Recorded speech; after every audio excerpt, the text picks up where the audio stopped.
Veneto 2021. La storia delle donne vittime di una violenza feroce. Victoria Osagie, 34 anni. È stata uccisa dal marito all'interno della propria abitazione a Concordia Sagittaria in provincia di Venezia. Secondo le ricostruzioni fra i coniugi originari della Nigeria e residenti in Italia da diversi anni, sarebbe scattato un litigio, degenerato in una violenta aggressione. L'uomo ha brandito un coltello, colpendo la vittima più volte.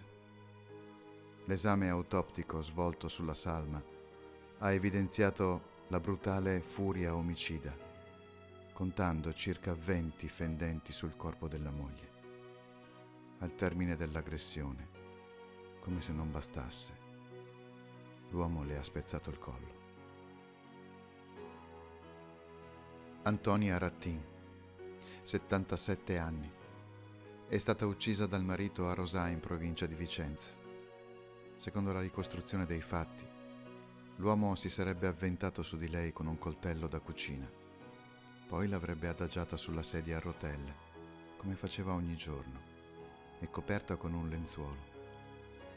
Ha lasciato un biglietto: perdonami.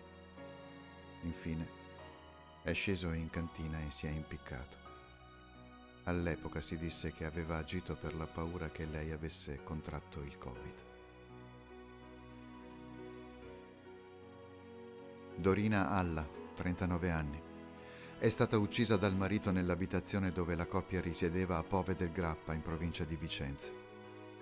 L'omicidio è avvenuto nel corso del pomeriggio. La donna è stata colpita più volte dal coniuge con un martello.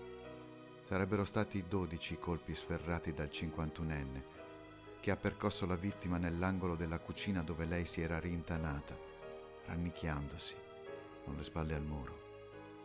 L'aggressione mortale sarebbe venuta al culmine di un'ennesima lite, poiché, in quell'occasione, la donna lo avrebbe provocato e offeso. Bruna Mariotto, 50 anni, è stata uccisa dal suocero a Spresiano, in provincia di Treviso.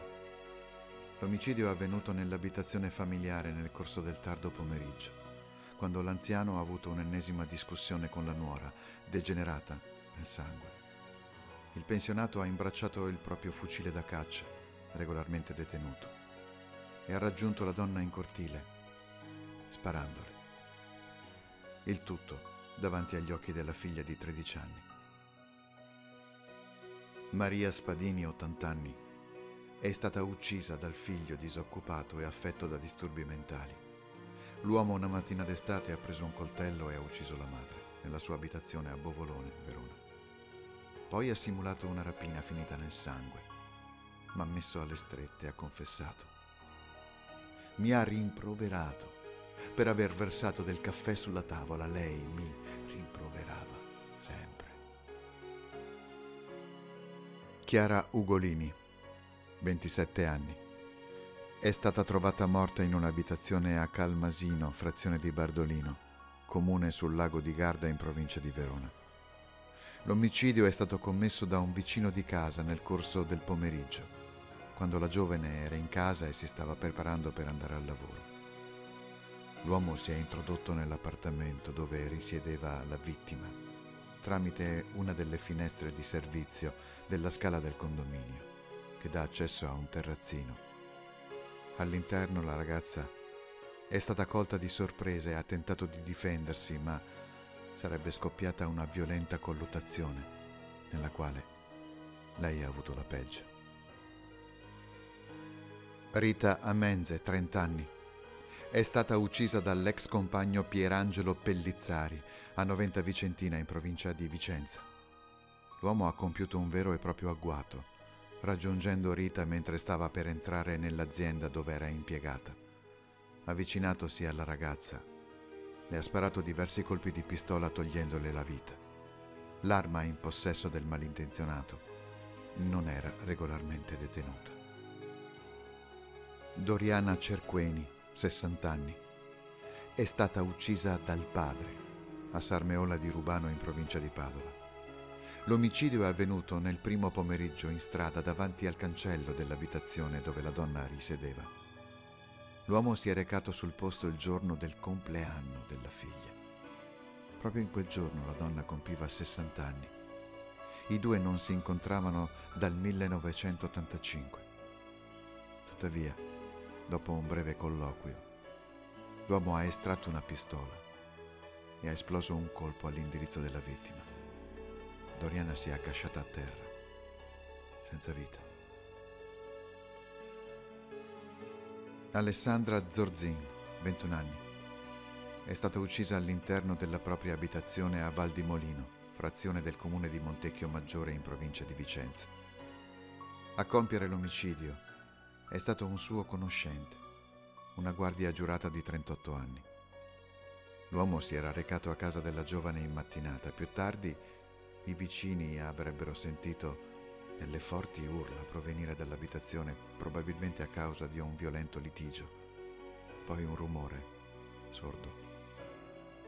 Alessandra era madre di una bambina di 2 anni. La piccola non era presente in casa nel momento del delitto. Natalina Milani, 81 anni, è morta soffocata a Cadoneghe, in provincia di Padova.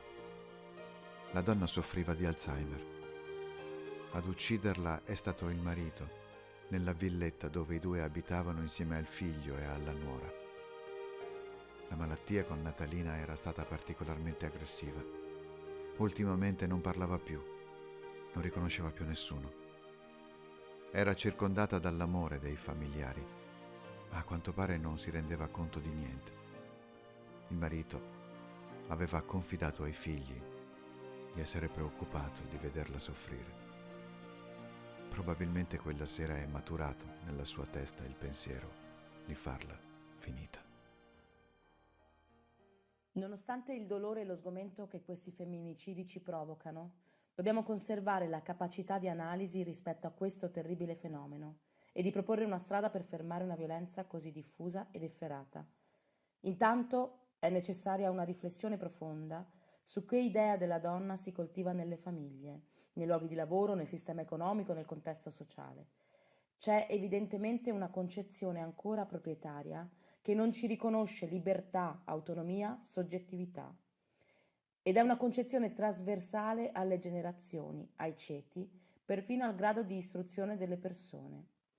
Una realtà che si percepisce anche da aspetti che possono sembrare marginali e che invece sono rivelatori.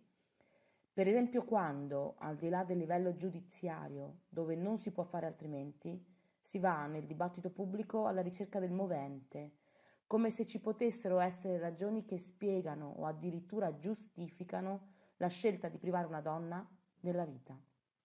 Da qui alla colpevolizzazione esplicita o sottintesa della vittima, il passo rischia di essere breve. È sufficiente questa constatazione per comprendere quanto impegno c'è da mettere in campo, innanzitutto sul piano culturale.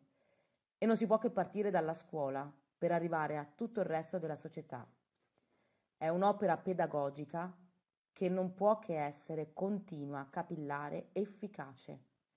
C'è poi la rete di prevenzione e di protezione, senza la quale nessuna legge e nessuna entità della pena eviteranno ulteriori tragedie. Siamo al punto che ci tocca festeggiare quando i fondi pubblici destinati a questo scopo non vengono tagliati da un anno all'altro. Spesso infatti succede il contrario. Ma se la situazione è straordinaria, se siamo di fronte a una strage inaccettabile, la reazione delle istituzioni non può che essere proporzionata, anche nell'entità delle risorse destinate ai centri antiviolenza e a tutto il resto che serve. O una donna sa a chi rivolgersi, a un luogo sicuro in cui rifugiarsi a portata di mano, a qualcuno che la accompagni nella consapevolezza dei pericoli che corre e nelle scelte da compiere, oppure sarà sempre troppo tardi quando proveremo a salvarla.